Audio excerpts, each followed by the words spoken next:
However uncertain you might be feeling these times are, one thing is clear. We're all going to be out of our comfort zone, and that is where growth happens. And so we can shift our perspective to be thinking about things in a different way. Like instead of this is a disaster and a huge mess, which I have been thinking, maybe we can shift our perspective to see this is a huge adventure. This is an opportunity for growth. Well, today's guest, Matt Rigsby, is the author of Don't Fight It, Just Ride It. And Matt has some great wisdom to share with us today. Join us to find out more. Soul Nectar Show, the Soul Nectar Show. You're invited, delighted to discover who you are. Anything is possible if you believe. So join us on this beautiful journey. Soul Nectar Show, Soul Nectar Show. Well, hello and welcome everybody to another episode of Soul Nectar Show. That show where we talk about all things essence, and we gather around the campfire and we share our stories of connection to that which is greater than us, the big mystery beyond the veil, to those synchronistic moments that lead us inexorably to a deeper understanding of ourselves and the world and what we're doing here at this time of the great awakening on planet Earth. And boy, it sure looks messy out there, and maybe we're in our minds a lot. And we're on scrolling social media and we're getting a little nervous about what's unfolding before us. And I don't like this. And our mind's kicking up all kinds of stories. And you might even have body sensations. You might have some fear, some fight or flight. You might just wonder how to get some peace and sanity with all this chaos happening in this mess. And you know what I'm going to suggest today is get outside. Get outside, get in nature, get grounded, get your feet on the earth, breathe in the air, take a nice deep breath. And you know, while we're not going to bypass the fact that we're in a human body, because we are, we can also go around the medicine wheel to the east and we can be in the eagle space. We can be in the eagle space, we can fly high above the human dramas, and we can see the lay of the land with greater clarity through the eyes of our soul. And we can see what's up on the planet. We can see it from a bigger context that might help us, you know, handle things a little bit better when we return to the body, as we must, because we are in a body. We are meant to be in a body on the planet at this time, not to bypass that experience, but to be fully in it. And then take that adventure that life is offering us. And it might not look like an adventure. It might look like a horror story. You might be like, I don't even want this. But what if that is the greatest adventure? What if the adventure before us is the adventure of discovery, is the adventure to be that leader that we've admired so many generations before, the leaders that came before us that stood up in times of great turmoil and brought their hearts, you know, brought their open hearts to conversations. And, you know, how do we get into that sense of adventure at this time instead of in recoiling in fear? How can we open up to the adventure that's being offered to us? And I'm saying, like, outdoors, outside. Nature can remind us that this is all a great adventure. And this is part of that adventure. We got to walk through the dark forest and trust the owls to guide us. Trust the nighttime creatures that they've got our back. And we're in it. And we're going to find out so much more as we move through this process. And so today I've got a wonderful guest, Matt Rigsby. Welcome, Matt. Thank you. So Matt is here. He's the author of Don't Fight It, Just Ride It. Wake up call. And I think that's a perfect message. Don't fight it, just ride it. And we're in it, you know, so we're in it. We can't deny that we're in it. We're in it. This is what we're in. So how can we be with it in a more beautiful way? And Matt is a beautiful example of getting outside and taking the adventure in nature and opening yourself up to what's in store from Mother Earth, from Great Mother, from nature. And he's the founder and owner of Kookaburra Rafting and also Medicine River Academy. And he's using this earthbound experience to be an adventure-seeking outdoor enthusiast that has a passion for raising the collective vibration and supporting unity consciousness through his writing and through his school. And that school, Medicine River Academy, teaches the youth how to navigate rivers, identify plants that are useful for medicine, food, and much more. And so that sounds like a beautiful gift today. And that is a nonprofit training program for kids, by the way. So if you want to donate to that, we'll give you a link in the show notes for ways to contribute to Matt's beautiful offering to the world. And in the meantime, Matt, welcome to the show. I'm so glad that you could be with us and share your story. Well, thank you. I'm happy to be here. So kick us off, like, let my audience know, how did you start waking up to this book that you wrote and this Medicine River Academy that you founded? Like, give us a starting point, help us to get to know you better. Well, nature has always been my go-to for my balance and sanity. Whenever things are chaotic, and even long before I was awake spiritually, I just always had a deep connection with nature, and chaos may be happening all around me, but I was always just drawn to nature, and it would help me center.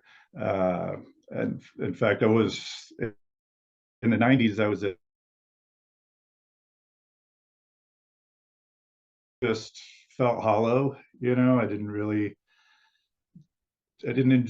like the work. I just liked the paycheck. And I spent 5 days a week thinking about those 2 days a week that I'd get to go be outside and do something that I liked. And then eventually I decided to drop out of the corporate world and just go full-time adventure guy, if you will. I grew up in a lot of different places, actually, Texas and Colorado being the main ones. And once we lived in Colorado, I fell in love with the mountains, and it just sunk into my bones deeply. And I had always been trying to get back to the mountains, and finally one day I just kind of put my foot down and said, "This is it. I'm taking the plunge. I'm going to give up financial security," which is, it's a big draw that I feel like kind of programmed from birth to think that that is the idea of success, is this, financial security blanket that you have wrapped all around you. And once I decided to just 180-degree turn away from the corporate world and immerse myself in nature, I moved to West Virginia and became a raft guide and ski patrol. So I just got to be outside all the time, and a significant pay cut, but I kept reminding myself, like, if I was a millionaire or a billionaire, what would I do with my time? I'd still go skiing all winter and boating all summer and mountain biking and rock climbing and just, being in nature. And so that was kind of where it was almost a rebirth at that point, a reincarnation of sorts. And there were a lot of struggles and things, most of it was financial and a lot of second guessing.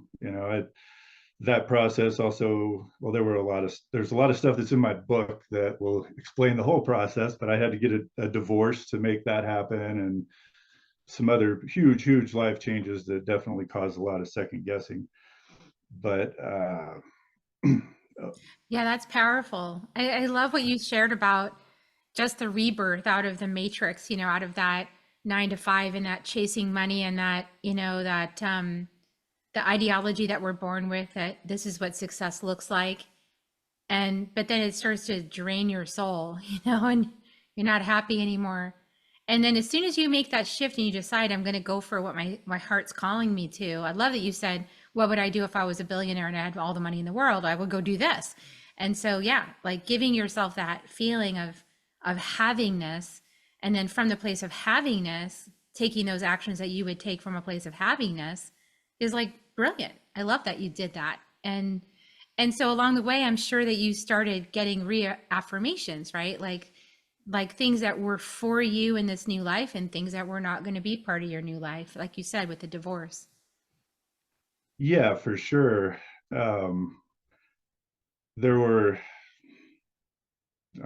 years and years of second guessing before I fully embrace, like, I'm not going back to that, because the financial allure is strong, it is. But I just, when I'm in nature, is the only time that time just evaporates. You know, like it doesn't matter what I'm doing, if I'm rock climbing, skiing, mountain biking, I could be out there for an hour or 5 hours and I don't actually know what time it is. And so for me, I feel that when I'm truly in flow is when time evaporates. And you kind of come back to reality and like, oh, there's all these other things going on. Well, reality.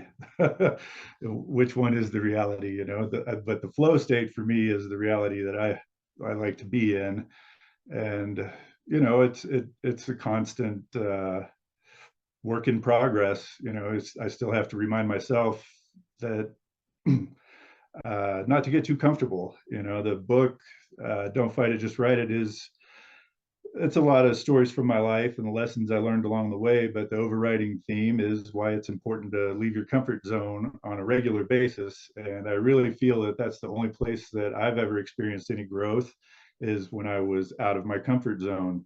And it's so easy to just be comfortable with the familiar things that we see all around us, even when they're not healthy. You know, I mean, there are a lot of folks that I know, I've even done it myself, been in toxic relationships, but they were familiar. So you kind of just keep going back to what's familiar, even though nobody's gaining from this, you know, it's just comfortable. The same could be said for money. You know, I even feel that like living in cities is a similar thing, which a lot of people may not like to hear this, but I do feel like living in a city is a toxic environment.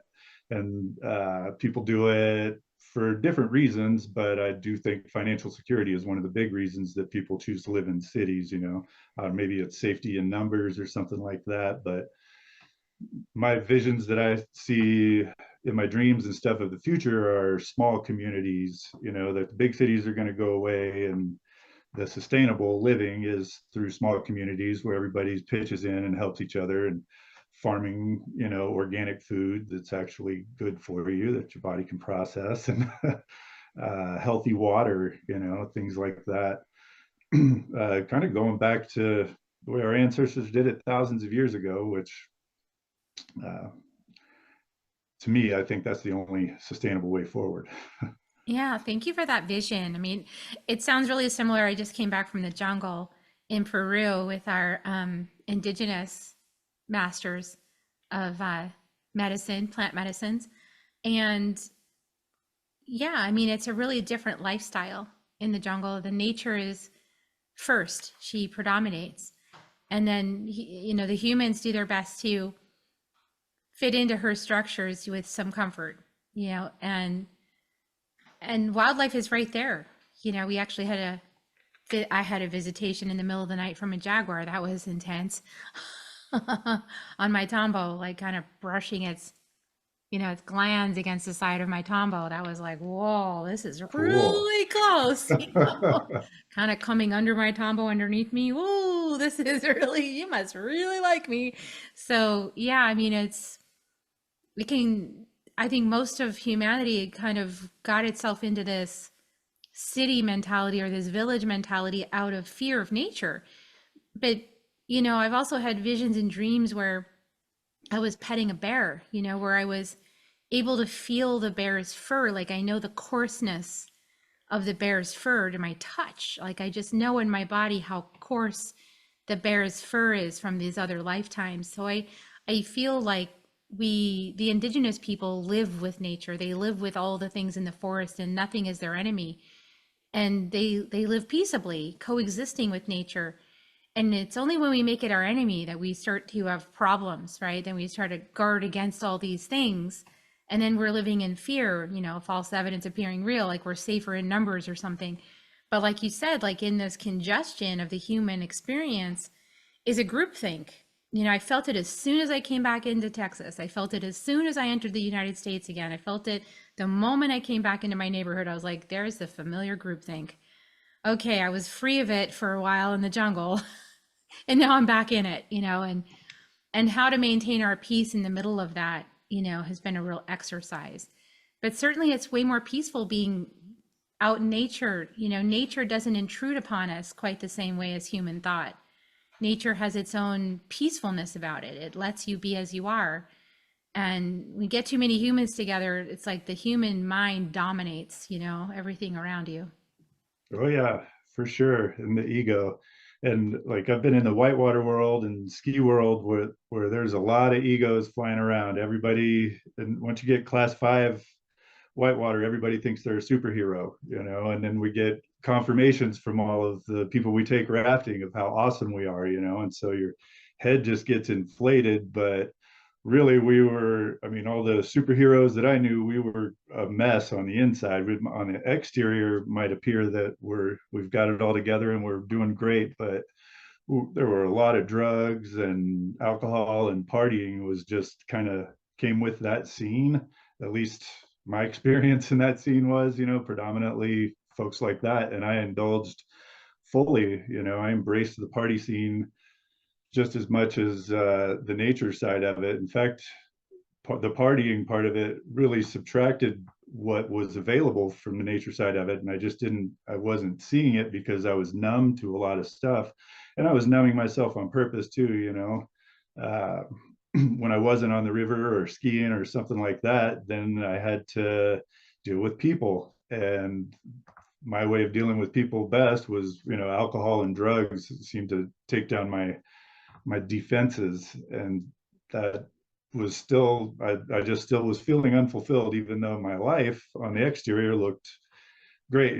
My friends are like, you've got this, I own a rafting company and my wife now is amazing and beautiful and all these things, like it should be good. But I was just had this inner stress, and I was putting on a front, I guess you could say, for the world, just this image that I wanted to portray, that my ego wanted to portray. And it was around 2020, I got this insomnia just out of nowhere. And I didn't have any major life changes or anything, but I just couldn't sleep anymore. And a lot of nights, zero sleep. Like a good night for me was 4 hours of sleep. It was about as good as I was going to get. And that went on for close to 2 years.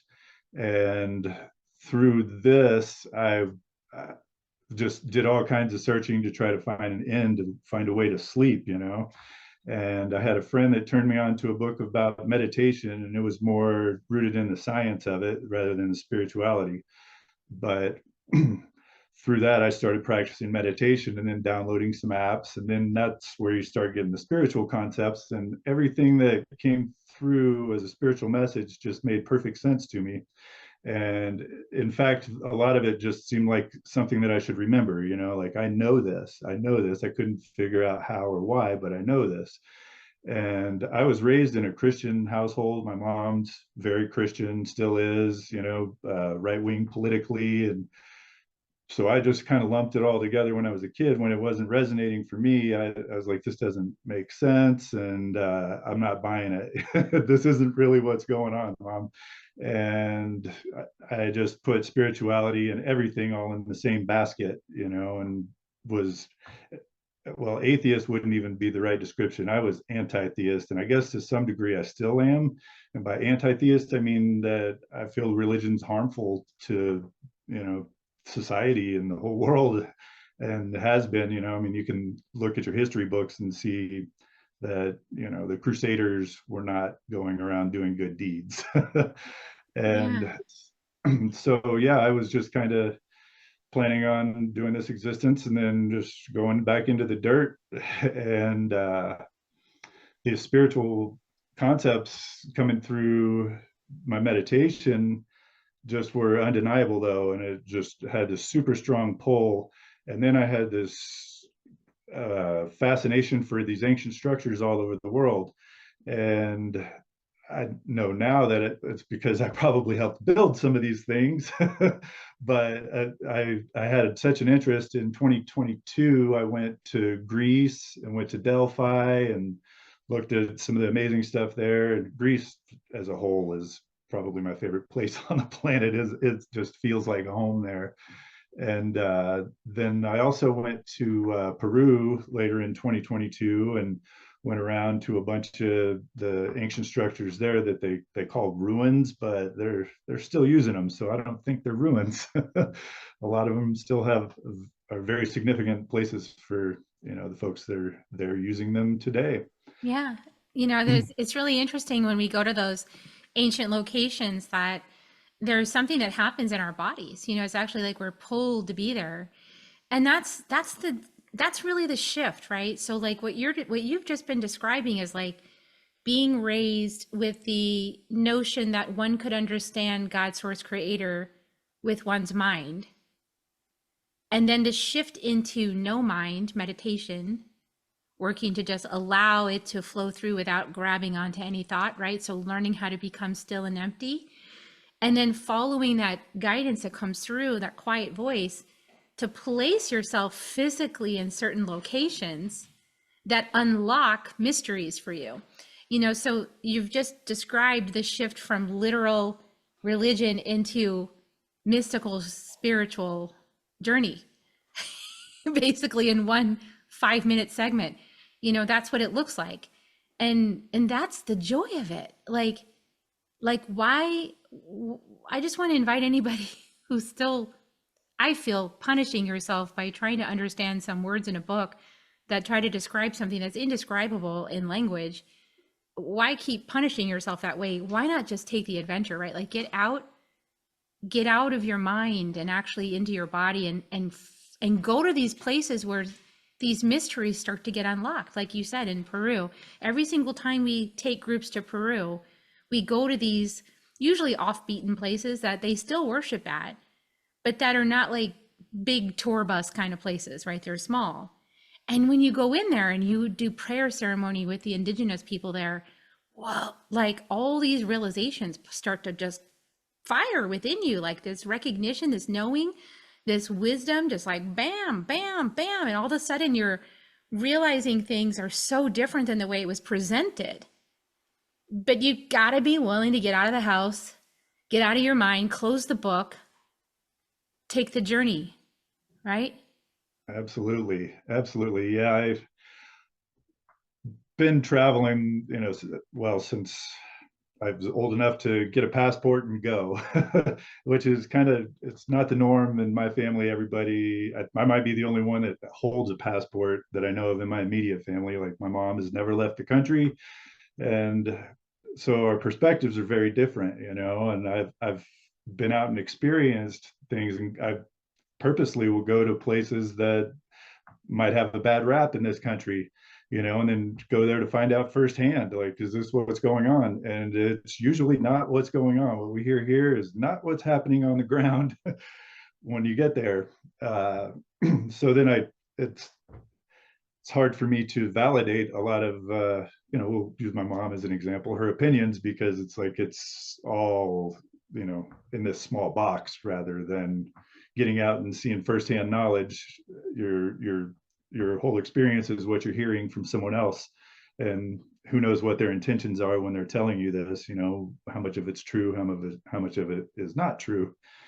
But it will challenge your worldview. I mean, like I remember many times that I've taken groups to Peru, where we've even at Machu Picchu, which is a pretty famous place to go. So a lot of people go there, even if they're not on a spiritual journey, they kind of feel called to Machu Picchu and go, just for historical perspective, or just to go there because it's one of the, 8 wonders of the world or whatever.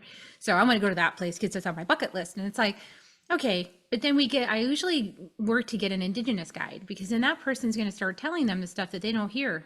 Like, oh, by the way, there's still an office of the Inquisition in Peru that's here to get rid of all indigenous people and teachings. Oh, that's still here in Peru. The last office of that crusade is still here. Stuff like that you learn, that you go, wow, that stuff is real. I just thought it was in a book, or I just thought it ended up this way, or I didn't learn that in school because all those books were banned. And you start to realize like how curated your existence has been, so that you won't realize, complicity with basically oppressing people. And when you realize that as a Western person of any, I don't care what color you are, as you realize that as a Western person, it's shocking. It's like, wow, and then it's also like kind of enlightening. It's like, wow, these people survived all this.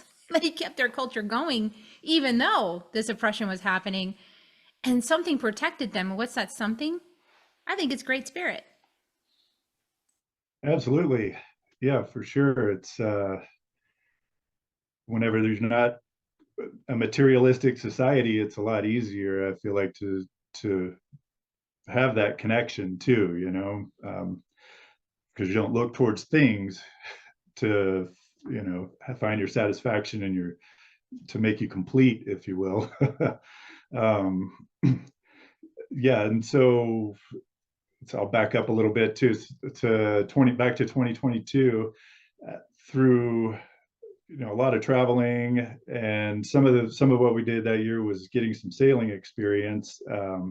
My wife and I are planning to move onto a sailboat, but in 2022, going into the year, at the beginning of the year, we put everything up for sale. The rafting company was going to go away. And then we were going to move onto a boat and just travel around the world. And with crazy politics and pandemics and just all the chaos that this seems to be the center, the core of in this country, we thought, well, we'll just go out and wander around, sail the seas until we find some place that we feel like settling down, and that'll be that. And then put everything up for sale. That was the plan. Then 2023 happened, and we also had a gear store in town that was not attached to the rafting company, different name. You wouldn't even know that we were affiliated. It was summer solstice. So yeah, I walked into my gear store and there were a few people milling around in there. And one woman walks directly over to me as soon as I walk in and tells me, "Hi, my name is Cindy and I'm a Shoshone shaman." And the Shoshone are the local native tribes here, indigenous to this area. And she says, "I'm here to set up a healing center and a bunch of other stuff. And my message was to come alone so my friends wouldn't distract me, and that I'd meet someone here that could help with everything that I'm trying to do." And I first thought was like, "Oh, cool, good for you." And she says, "Do you have ties in the rafting world?" And I said, "Yes, I do." And she says, "Do you know people that are plant healers and sound healers and things like that?" And I said, "Yeah, I know a lot of those people." And she says, "Yeah, I know you do." She says, "Your plans to move on to the sailboat are going to take a little longer than you expected." And my head almost exploded at that point because I just met this person and hadn't really told a whole lot of people about the sailboat plan anyway. I was like, "Okay, you got my attention, and now what?" And I said, "Why is it going to take longer than I expect?" And she said, "Well, you're going to open a guide school for kids, and it's going to be free." I'm like, "What?" you This guide school for kids being free just blew my mind too. I'm not rich. I don't know how that's going to work, but I could feel the energy radiating off this woman, and it was exhausting. Like I've never felt anything quite as intense as this exchange that was happening. And so she got my attention. We went outside and sat down for about 3 hours and talked about all kinds of crazy stuff. Like she was telling me things about my past lives and the role that I usually fall into whenever I incarnate as a healer. And as she's telling me this stuff, it's making sense, which had she approached me with this conversation a few years earlier, I would have laughed and put it all in the same bucket with the Christianity and everything and said, "Oh, this woman's crazy." And I knew she wasn't crazy though. Just somehow intuitively, I just knew that she's right. And so now at that point we decided we'll take everything off of the market, and I had to keep the rafting company because the outfitter's license is essential for me to be able to run the guide school. And if I sell the rafting company, then the outfitter's license goes away. So we took everything off the market. I started a nonprofit last winter. Along with that, I had quit doing drugs and cut way down on drinking prior to meeting her, but it was somewhere around, so this was June 21st last year. I remember that because 621 is 9, which was summer solstice. By July, I realized that even having 2 beers was bringing my vibrations down, and I just cut it out completely. and started feeling great all the time. And that's when intuition and a bunch of other gifts started coming online. I've always enjoyed writing and felt like I was supposed to be writing, books and poems and stories is something that I've always dabbled in, we'll say. Um, so fast forward to November of last year, as my gifts are coming online, I was in meditation one day, and I love to give gratitude to everything and everyone when I'm, meditating or not. And I asked in meditation if any of my guides would like to give me their name so that I could give them gratitude by name. And this name Rufus came through crystal clear. I don't know anybody named Rufus. And so I knew it wasn't, my own self chatter. And I repeated it out loud, Rufus, as I'm doing it right now. I've got my cells just light up, head to toe, full body goosebumps. But I said it out loud and got this just pure love feeling all the way through every cell of my body. And then I decided to investigate a little bit. Who is this Rufus? I got really excited. I had tears coming out of my eyes, and find out who Rufus is. And so I just like Google spiritual Rufuses, and the first thing that popped up was like somebody named Rufus helped Jesus carry the cross, but that didn't really resonate for me. Dig a little deeper further down the page, and this name Rufus Jones just jumped off the page at me, and every cell in my body lit up again. And at the exact same time that I found Rufus Jones, my phone rings, and it was Cindy, my shaman friend, says, "What are you doing?" So I told her what I'm telling you right now, and she says, "Yeah, that's it. This is, the connection that you're looking for." And so I started doing a little more digging, and so I know now that I was Rufus Jones, and Rufus Jones is one of my guides now as well. Rufus Jones was a Quaker and a mystical version of the Quakers that lived 100 years ago and did a whole bunch of really cool stuff.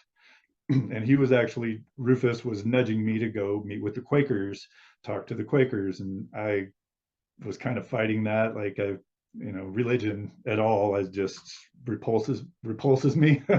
So he just kept nagging though, and to appease Rufus, I went to a Quaker meeting and didn't tell him the whole story. I just said Rufus Jones is one of my spirit guides. Didn't mention that it was me. Rufus Jones wrote a whole bunch of books that the Quakers use, as like their guidelines for, how they operate on a lot of stuff. So I didn't want them to put me on a pedestal or anything like that. I just kind of wanted Rufus to quit bugging me to go talk to the Quakers and find out what was going on. And there's an organization called the AFSC, which is the American Friends Service Committee. And they're still in operation today. That's an organization that Rufus Jones and some other folks set up 100 years ago, back in the 1920s. And they would go into war-torn places and set up the whole facilities like hospitals and education programs, teach them how to be carpenters, bricklayers, have makeshift maternity wards, and everything that you're going to need to, rebuild a society. But like in France before the invasion, and had everything set up so that they knew where the refugees were going to end up, and when they would have a safe haven when they got there. And they're still doing this work to this day. They're actually over in Gaza right now doing this work, which is pretty awesome. There's not a lot of things that are still around from 100 years ago. But I went to the Quaker meeting and didn't really, I don't know what the takeaway was supposed to be for me there. I ended up giving them kind of a clinic on spirituality, I guess, while I was there. And it started with an hour discussion on a topic, is what they just pick some random topic, I guess, and then speak on it for half an hour. The presenter speaks for half an hour, and then go around the room and everybody discusses what their take is on that topic. And so the topic was the atrocities that happened to all the natives from this area, from the colonizers, which I tend to call the colonizers.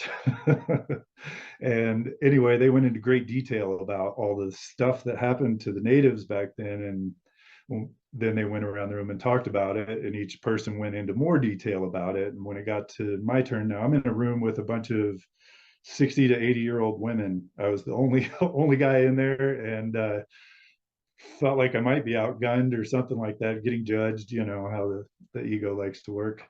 And when it got to my turn to speak, though, I just said, you're giving energy to this negative stuff by talking about it in such great detail.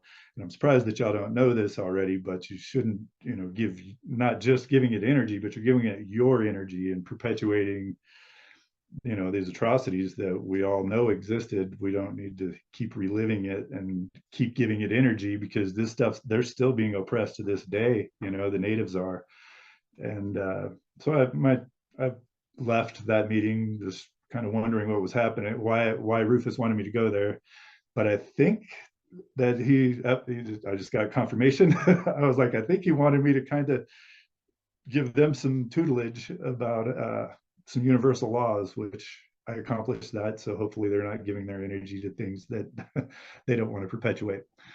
And then I got to come back and go to work on a bunch of other stuff.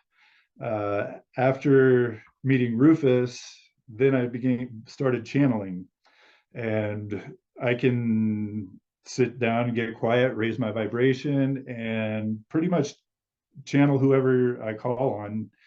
The Pleiadian Council has been kind of my go-to for a lot of stuff. I feel deep connection with them, and now everything is just unfolding at warp speed and aligning perfectly.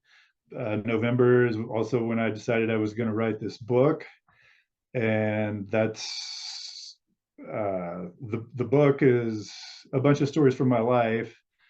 And I mentioned the overlying theme as to why it's important to leave our comfort zones, but I also wrote it in a way that introduces spiritual concepts to people that might not ever pick up a book about spirituality, but they'll pick up a book that has a bunch of fun stories about adventures. And these adventure stories are very untraditional. I think anyone that reads it will find it to be a page turner. But my hope is that it will gently wake people up and introduce spiritual concepts in a way that aren't esoteric. It should be relatable, because that's what works for me, is something that's relatable that I can sink my teeth into. The esoteric stuff, now I'm drawn to that, but initially that would have turned me away from any of the truths that are out there. And so I think everybody deserves the truth, and we all, there's a different voice that we're willing to listen to. I've heard people talk about the stuff that I'm talking about, and I didn't get it when they were talking about it, but it's just a matter of who's giving the message, how it's being delivered, and certain people will receive it and others won't. Yeah, I really appreciate everything you're saying about, using a different avenue in for people to start to wake up their consciousness, and otherwise called meeting people where they're at. And I want to back up to your conversation with the Quaker women. And what I really appreciate about what they're doing is that they're actually practicing some accountability. And accountability, I think, is a beautiful thing. When people are willing to become accountable to, participation in systems of oppression, whether or not we intended to do that, right? So it's not a matter of intent. It's a matter of participation and just realizing that you were participating in it, I think, is really important. But then to actually decide to change it. So, so appreciate your comments about not continuing to create these paradigms. And also, I think there's a balance. And this is a great tool I got from my mentors, which is that, we can acknowledge what's happened up until now by saying this and this and this and this and this has happened up until now. And then we can transition it into what we want. And now I'm in the process. And we can always be in the process of anything, so now I'm in the process of creating a more equitable world. Now I'm in the process of respecting people and watching, to make sure that I'm aware of how my impact in the world. I'm in the process of listening to other people to hear their perspectives, and not assuming that everyone's experiencing life the same way as I am. I'm in the process of learning about how this country, is experienced by other people that don't look like me. So I think we can yeah, transition that conversation. So I think I love about what they're doing is they're actually exploring it and looking at it, right? They're actually becoming accountable to it. They're dredging that shadow up from the dark, from the depths. But yeah, some way to transition it, I think, is really important into, well, what are you going to do with all that? You just going to sit and stew on it, or are you actually going to transform it? Because that's the next piece. We need to Yeah, actually transform it. for sure. Yeah. And so I've always tried to be a man of action, not just words. And I, I've spent a lot of time in circles with people that have a lot of good ideas, and then we just sit around and then they just remain ideas and nobody really seems to take action. And that action requires you to step out of your comfort zone because that action is frequently something that's unknown and maybe it has never been done. We all know it needs to be done, but nobody's doing it yet. And who's going to take that first step, right? And so the school, actually, this will lead me into that, Yeah. which is me taking action. The school that I've started is called the Medicine River Academy. And the Shoshone from this area used to, so my rafting company is on the Salmon River, is the white man's name for it. The Shoshone used to call this the Medicine River. And I do believe all rivers are medicine, but this one is potent, very potent medicine for this river. And then we're doing a lot of stuff to honor the native traditions. We're teaching about plant medicines and how whether they're useful. You can make a hat, you can have sunscreen, you can fix your headache, or paint your skin, do whatever, all the different things that we could do with the plants that are all around us. We're also doing drum circles in the evening, for an hour. We just sit down and jam out. Like doesn't matter if you think you're good or not, just make noise, and it always turns into music, something beautiful happening right there that was unexpected, being created out of nothing. And it's definitely taken me out of my comfort zone doing this school. uh, No doubt. yeah, I don't know anything about being a nonprofit. I don't know anything, like, yeah, there's a lot of unknowns here, a long list of them. And I'm just taking little steps, one after another. We, in August, was when we did our first course. And fundraising has been a little bit slow going because I don't know anything about being a nonprofit. I don't know anything about fundraising as well. And so we did get some funding and had enough to do a small course. So we put that together in August, made that happen. And now I was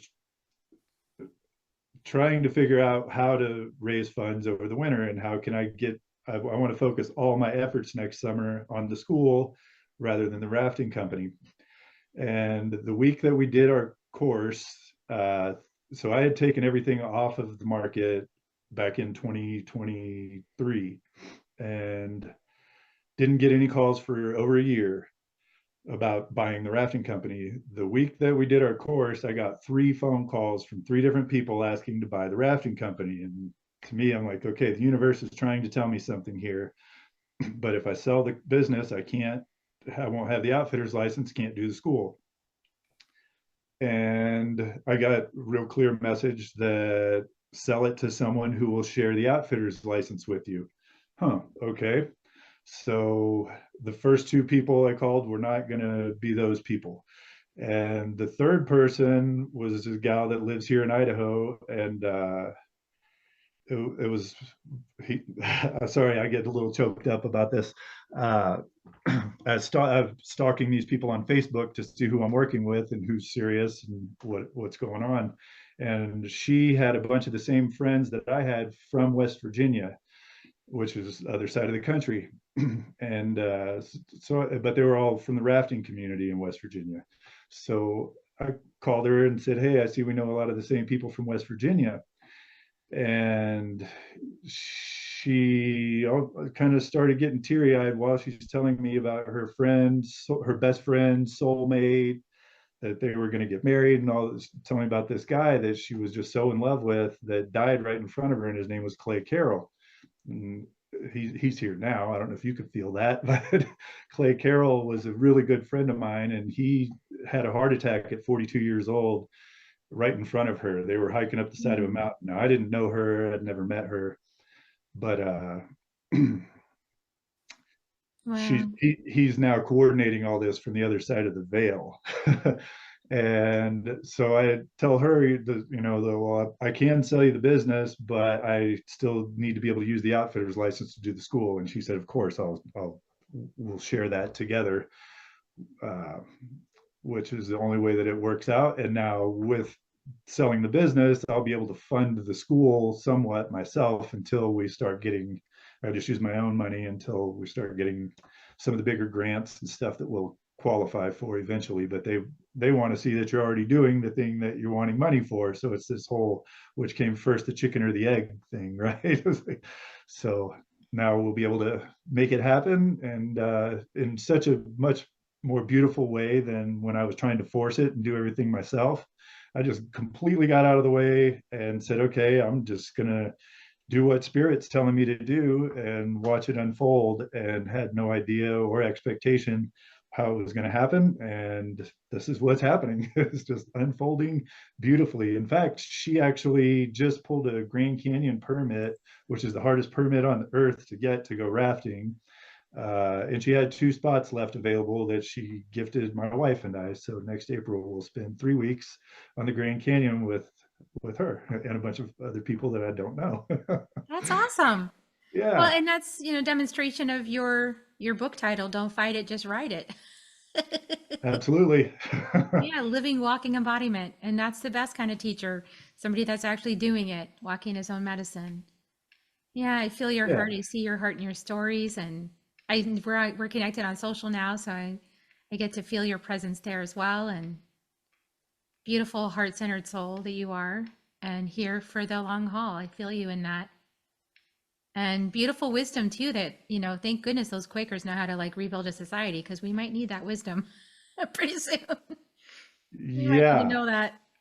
Oh yeah. Well, we have an Amish community here too, and I was been thinking like those Amish folks, if the delivery trucks and everything stops, everything shuts down, that I might go say, hey, what's up, guys? So you don't use hospitals or grocery stores. Can I hang out with you? Yeah, do you have some eggs? Right. Some plants? Yeah, can you teach me how to grow a food forest? So, yeah, exactly. Beautiful, beautiful work. So, how can people, I guess I'll put a link to the book. It's called Don't Fight It, Just Write It, Wake Up Call. And so I'll put a link, and I know you've got some other books following on that. So, that'll be really interesting to see how that evolves. We've already sneak peek. I don't want to tell you guys what's going to be there, but it's going to be really cool. But go check out the first book on Amazon. I'll put a link below. And is there anything else that you want to offer people as we close out this episode? Yeah, our website for the school is medicineriver.org. If anybody wants to reach out to us through that, whether you have kids, it's free for kids 13 to 18 to attend.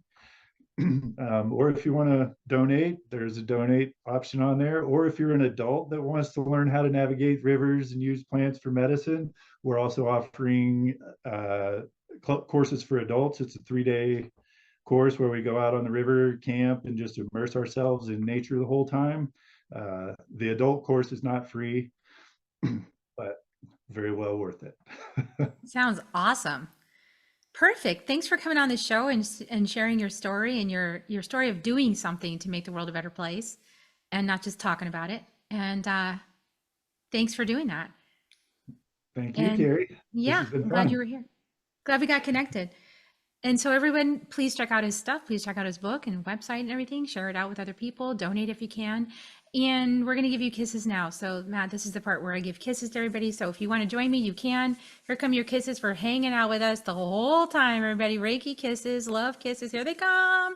Mwah.